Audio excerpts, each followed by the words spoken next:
Good evening, world, and thanks for coming to check out Haunting Season. First, to start, for those of you who follow my show on Facebook and Twitter, you may already know this.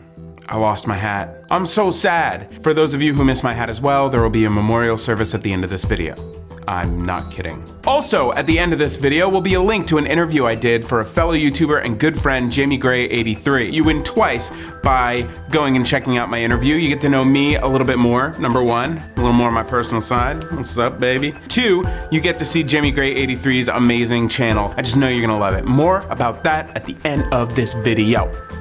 Well, I know this week has been a whole bunch of new things. I launched my gaming channel, I lost my hat, I did an interview, and in the spirit of new things, I thought I'd try just one more new thing. Still a story, don't click out. One amazing thing that has also happened is authors have started reaching out with their books. And since I love books, I started reading them. And I just finished the first one today, which is a collection of short stories from an author named Becky RHUSH. It has 3 short stories and then a chapter book at the end.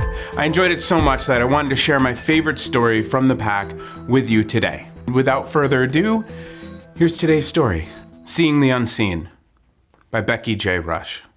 People say the devil's greatest trick is convincing you he doesn't exist. But really, it's convincing you it doesn't matter either way. I plopped down in the recliner, my stomach in knots, worried it would happen again. You okay? Mom asked, watching as I swallowed a sleeping pill huge enough to choke out a giraffe. I guess I lied. It's just waking nightmares, honey. The doctor called it, what, sleep paralysis? Yeah, I shrugged. Mom gave me a pat on the leg and then shoved up from the couch. Oh, look what I got for the party this weekend. She slid a game box out of a red shopping bag. A Ouija board? Yeah, I thought it would be fun, you know, Halloween and all. You shouldn't mess with that stuff, Mom, I cautioned. You watch too many horror movies, Courtney, she snorted, tearing the plastic off the blue Mattel box. Don't tell me you believe in that crap. You're opening yourself up to dark powers, I warned, in my best you're gonna get what's coming to you voice. Dark powers? She slid the box top off, digging out the lettered board. Aren't those your weekend buddies? Wearing black clothes doesn't mean you sacrifice fluffy bunnies, Mom. I rolled my eyes. I guess you would know, Wednesday. That was about the 600th time Mom had made that Addams Family joke, but somehow she still found it clever. I didn't. You're dabbling. Dabbling? What, in witchcraft or something? Mom sounded shocked. I go to church on Easter and Christmas, Courtney. I know dabbling, and some game board is not dabbling. I think you might have nodded off during those 2 annual church services, I taunted under my breath. I'm taking my nap. Crossing my arms, I sunk into the coffee-colored cushions. A couple restless minutes later, I peeked at the clock. 5 p.m. Okay, that put about 2 minutes under my belt. I closed my eyes again, trying not to think about the nightmares. I shifted to the left, the right. I tried breathing deep. Nothing is going to happen, I reassured myself. Still unable to doze, I stared back at the bright red numbers on the digital clock. 5:09. This was hopeless. Even exhausted, I couldn't make myself sleep. I tried to relax my jaw, to keep from grinding my teeth, toss, turn. I opened my eyes, frustrated. 5:13! Phone rings. Hello? Mom answered. I watched her pace around the kitchen table, setting up her Ouija board. Half eyeballing the game directions, half talking to Joyce on the other end of the phone. You're coming? Good! Yeah, I bought one today. It's on the table right now, Mom said with obvious glee. I rolled my eyes. Why isn't the stupid pill working? That's when I heard it. The high-pitched buzzing. It stung into my teeth like acid. Sweat surfaced, heating my skin. My brain felt like I was cooking. No, please, not again. I knew the signs. They were warnings. Just on the edge of my sight, I saw something. Trying to turn my head, I realized I can't move. My head felt heavy, like a sack of bricks. A hot tingle shot up my spine. I strained, ordering my muscles to move. I tried to shift in the cushions, lift my legs, sit up, something. My body refused, laying paralyzed, making me feel like a soul trapped in a dead body.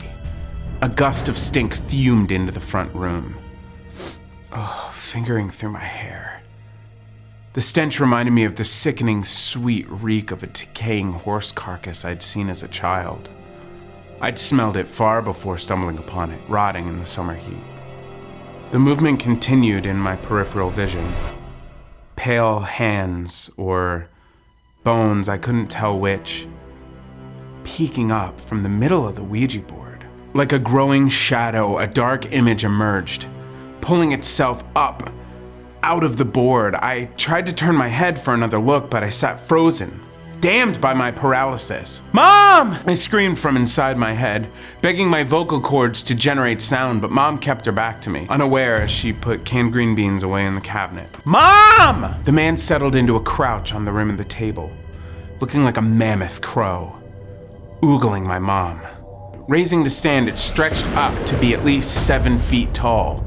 To avoid the ceiling, he cocked his head, cracking his neck bones loud enough to send shivers like ice water through my veins. Straining, I gritted my teeth, fighting to move, to scream, but I felt as stiff as a corpse in rigor mortis. The entity leapt from the table, inching towards my mom in a mechanical, unhuman walk that grated as if his bones were splintering and crumbling.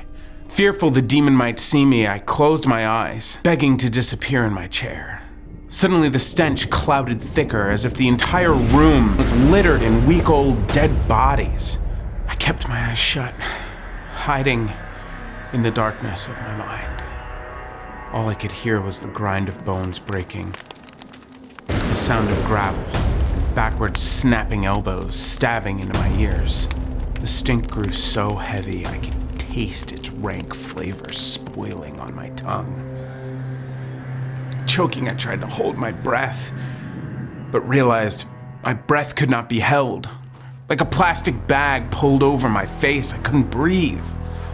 Desperate for air, I opened my eyes, nearly swallowing my own tongue. I gagged. The demon stood over me, his bony hands clutching into the armrests at my side. My eyes bulged so wide I felt their strain. This thing leaned over me, his dead gray lips hovering, sucking the breath from my lungs. His face was shallow, and his skin stretched thin over the protruding bones beneath. I felt myself drawn to his eyes, and it was only then that I realized they stared back on me, pure white. Dead, soulless, wicked. I tried to shut my mouth, my chest crushing under the demon's presence, but his suction pried them back open. In the pull of the air, my crucifix necklace lifted, levitated to his mouth. As the cross touched his lips, a spark shot out, and the smell of roasting flesh burnt into my nostrils with a tendril of smoke, and the demon recoiled, touching a bony finger to his bleeding lip. Swiveling his neck bones into a crunching turn, he eyed my mom. He turned back as if only to show me the disturbing grin creeping over his dead lips. Bones grinding. He staggered backwards into the kitchen without ever taking his white eyes off of me. Leaning against the cabinet, he watched my mom, standing on her stepladder as she put cans away on the top shelf. Tipping his bleeding gray lips to her ear, he whispered, "You want me to meet you now?" My mom asked, her phone still cradled on her shoulder. He continued his whispering, sliding the keys, tagged Mom's taxi over to her. "Give me 10 minutes, okay? Bye." He looked back at me with his dead white eyes, grinning. Mom stepped down the ladder, hung up the phone. "Who is that?" I heard my dad call from the garage. "Joyce! I'm going to meet her for coffee. We're discussing holding a seance at the party." "Is Courtney going with you?" "Ha! You know Courtney is too cool to be seen with Mom. Besides, she's asleep in the recliner." "No, I'm not! Please, Mom, don't go!" The thudding at the door shook me awake. I glanced at the clock, 6:01. I let out a relieved sigh. Just another nightmare. I heard my dad at the front door. Mr. Grant? Yes? I'm sorry. But there were a few more mumbles, but I couldn't make them out. The pill Mom had given me had made me groggy. I had to fight just to stay awake. Are you sure it was her? I heard my dad ask. More mumbles. 602. I'm sorry for your loss, Mr. Grant. I heard the front door click shut, followed by muffled cries. Dad? I managed to mutter, but knew he probably couldn't hear me. I closed my eyes, drifting back into sleep. Suddenly, I felt a palm rest on my knee. Courtney, my dad said under his breath. What is it? I asked, prying my heavy eyelids open to see my dad on the couch across from me, his eyes glassy. He paused. You know what? I'll tell you when you wake up. He patted my knee as my eyes drifted shut again. I don't know how much time passed before I noticed the putrid smell creeping back. But the moment I realized it, I snapped my eyes open. A jolt of fear flashed through me. The demon stood behind my dad, whispering in his ear. Well, that's it, guys. My first ever reading from a book. Well, I mean, I've read books before, but this is me reading it on my show. Seeing the Unseen by Becky J. Rush. You can buy her Fright Pack, which I would strongly suggest, for just 99 cents on Kindle, which is awesome. In fact, I've got a link below. Wouldn't you know it? So check out Becky Rush. She's an awesome, awesome author. If you like it, you gotta let me know. I'd love to do more stuff like this. Even if it's not a regular thing on Fridays, I'd love to maybe add an extra show someday in there during the week where I read people's stories. What do you guys think about that? Don't forget, I launched my gaming channel this week, and very, very, very importantly, I have my personal interview with Jimmy Gray 83 that you can see by clicking here.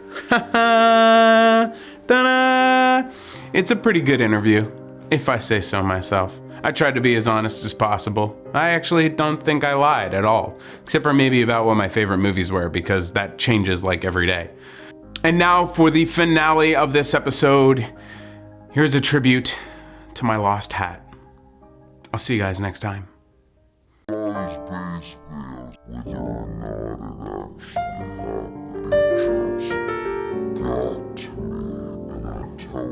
the main story about this place.